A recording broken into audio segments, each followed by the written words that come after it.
Hello everyone, எல்லோரும் எப்படி இருக்கீங்க? இன்றைக்கி சாம்பார் சாதம் எப்படி செய்கிறதுன்னு பார்க்கலாம்.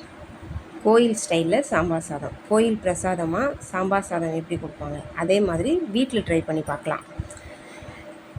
பொதுவாகவே கோயிலில் கொடுக்குற சாம்பார் சாதம், புளியோதரை அதெல்லாம் ஒரு தனி டிஃப்ரெண்ட்டாக இருக்கும். எப்படிடா இவங்க செய்கிறாங்க அப்படின்னு நம்மளுக்கே தோன்ற அளவுக்கு அந்த சாதங்கள் இருக்கும்.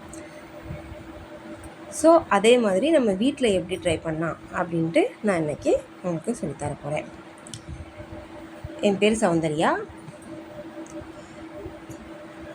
அதுக்கு முன்னாடி என்னோடய சேனலை சப்ஸ்கிரைப் பண்ணாதவங்க சப்ஸ்கிரைப் பண்ணிக்கோங்க, பெல் ஐக்கனையும் கிளிக் பண்ணிக்கோங்க. நான் இப்போ தான் புதுசாக யூடியூப் சேனல் ஆரம்பிக்கிறேன். ஃபஸ்ட்டு ஒரு டம்ளர் எடுத்துக்கோங்க. அதில் ஒரு கிளாஸ் அரிசி, ஒரு கிளாஸ் அரிசி வச்சு தான் நான் இன்றைக்கி செஞ்சு காட்டுறேன். ஒரு கிளாஸ் அரிசிக்கு அரை கப்பு பருப்பு, ஓகேங்களா? ஒரு கிளாஸ் அரிசிக்கு அரை கப் அரிசி நம்ம போட்டாச்சு. போட்டு ஃபஸ்ட்டு கழனி பனைஞ்சு நான் எடுத்து வச்சுருக்கிறேன். கழனி பனைஞ்சு எடுத்து வச்சதுக்கப்புறம் ஒரு கிளாஸ் அரிசிக்கு 5 கிளாஸ் தண்ணி ஊற்றுறோம், ஓகேங்களா? 5 கிளாஸ் தண்ணி ஊற்றுறோம். நான் இப்போ தான் யூடியூப் சேனல் ஆரம்பிச்சிருக்கேங்க. சும்மா வீட்டில் போர் அடிச்சிச்சு, அதனால் சரி சேனல் ஆரம்பிப்போமேன்னு ஒரு ட்ரை பண்ணது தான் இது. ஸோ அதனால் சப்ஸ்கிரைப் பண்ணி எனக்கு சப்போர்ட் பண்ணுங்கள். இப்போ 5 கிளாஸ் தண்ணி ஊற்றியாச்சு. 5 கிளாஸ் தண்ணி ஊற்றி நம்ம கொஞ்சோண்டு சீரகம், கொஞ்சோண்டு உப்பு போட்டு நம்ம ஒரு 6 விசில் வைக்கலாம். ஏன்னா சாம்பார் சாதம் நல்லா குழையணும். குழஞ்சாதான் நம்மளுக்கு ஒரு டேஸ்ட் கொடுக்கும். அதனால் நம்ம குழையிற வரைக்கும் வைக்கணும்னா ஒரு 6 விசில் வச்சா கரெக்டாக இருக்கும். அதனால் நான் இன்றைக்கி 6 விசில் வச்சு உங்களுக்கு காட்டுறேன் பாருங்கள். சாதம் எவ்வளோத்துக்குள்ளே குழஞ்சாலும் அவ்வளோத்துக்குள்ளே டேஸ்ட்டு கொடுக்கும். சாம்பார் சாதம், தயிர் சாதம் இது எல்லாமே அப்படி தான். ஸோ அதனால் நம்ம குழைய வச்சிடலாம். நான் பார்த்திங்களா எப்படி நல்லா குழஞ்சிருக்கு பார்த்திங்களா? இந்த மாதிரி சாதம் நல்லா குழஞ்சி வரணும். பார்த்தாலே தெரியுது பார்த்திங்களா? அந்த தண்ணி விட்டு குழையின்னு சொல்லுவாங்களே, அந்த மாதிரி தண்ணி விட்டு குழையணும். அந்த மாதிரி தண்ணி விட்டு நல்லா குழஞ்சி வந்துருச்சு. இப்போ நம்ம சாதம் நல்லா குத்தி குத்தி விட்டுக்கோங்க. ஊற்றி விட்டால் நம்ம சாதம் குழஞ்ச சாதம் மாதிரி தெரியும்.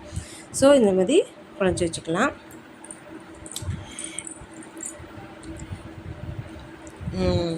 வீட்டில் அதுக்கு அடுத்தது இந்த சைடு ஒரு பேன் வச்சுக்கோங்க. பேன் வச்சுட்டு அதில் கொஞ்சோண்டு நம்ம எண்ணெய் விட்டுக்கிறோம். எண்ணெய் விட்டுட்டு கொஞ்சோண்டு கடுகு போடுறோம். கடுகு, கருவேப்பிலை, வத்தல் இந்த 3ஐயும் நம்ம போட்டுக்கிறோம்.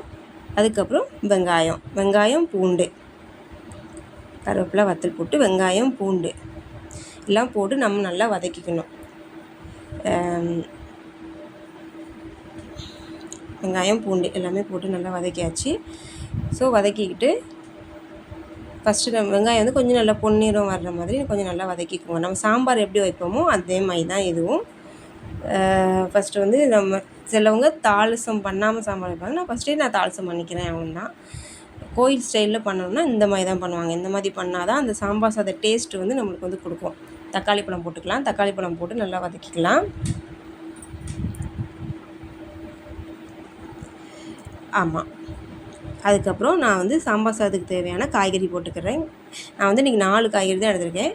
கேரட்டு, கத்தரிக்காய், மாங்காய் எடுத்திருக்கேன் இன்றைக்கி எக்ஸ்ட்ரா, பீன்ஸு இவ்வளோ தான். நீங்கள் எதுனாலும் ஆட் பண்ணிக்கலாம். எவ்வளோ காய்கறினாலும் சாம்பார் சாதத்துக்கு தேவையான ஆட் பண்ணிக்கலாம். அப்புறம் புளி கரைசல் ஊற்றிக்கிறோம். நம்ம எப்போவுமே சாம்பாருக்கு புளி கரைசல் ஊற்றுவோம்ல, அந்த மாதிரி புளி கரைசலை நம்ம ஊற்றிக்கிறோம். இப்போ நல்லா இது ஒரு கொதிக்கணும். நல்லா ஒரு கொதிக்கிற வரைக்கும் நம்ம அடுப்பை வச்சு அதுக்கப்புறம் மெயினாக பொடி தான். நம்ம இன்றைக்கி நான் வீட்டு கடை சாம்பார் பொடி தான் நான் எடுத்திருக்கேன். வீட்டில் செஞ்ச சாம்பார் பொடி வச்சு செஞ்சால் இதோட டேஸ்ட்டாக இருக்கும். இதுவுமே ரொம்ப டேஸ்ட்டாக தான் வந்தது. ஸோ நான் சொல்கிறேன்.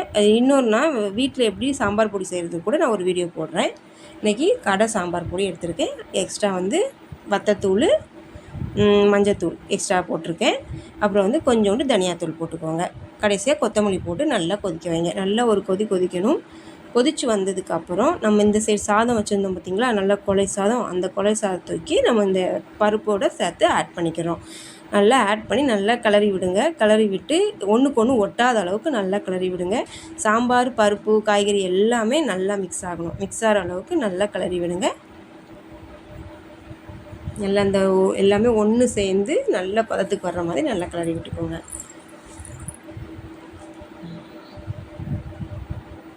பார்த்திங்களா எப்படி வந்துச்சு பார்த்திங்களா? நல்லா சேர்த்து மொத்தமாக கிளறி விட்டுக்கணும்.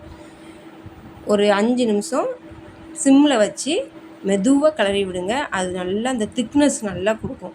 திக்னஸ் கொடுக்க கொடுக்க நல்லா திரும்ப திரும்ப திரும்ப திரும்ப நல்லா கிளறி விட்டுக்கிட்டே இருங்க. சூப்பராக ரெடி ஆயிரும் சாம்பார் சாதங்க. உண்மையில் வந்தாங்க டேஸ்ட்டாக இருந்ததுங்க. உண்மையிலே நீங்களும் ட்ரை பண்ணி பாருங்கள். இந்த மெத்தட்லேயே ட்ரை பண்ணுங்கள், சூப்பராக இருக்கும். இதோட வீட்டு சாம்பார் பொடி போட்டு செஞ்சாலும் இதோட சூப்பராக இருக்கும். நான் இன்றைக்கி கடை சாம்பார் பொடியை வச்சு தான் பண்ணியிருக்கேன். வீட்டு சாம்பார் பொடி போட்டால் இன்னும் கொஞ்சம் டேஸ்ட்டாக இருக்கும். உண்மையிலே சூப்பராக இருந்துச்சு. வீட்டில் சாப்பிட்டுட்டு எல்லாருமே சூப்பராக இருக்குதுன்னு சொல்லிக்கிட்டே சாப்பிட்டாங்க. இன்றைக்கி எங்கள் வீட்டில் சட்டி சீக்கிரமாகவே காலி ஆயிடுச்சு.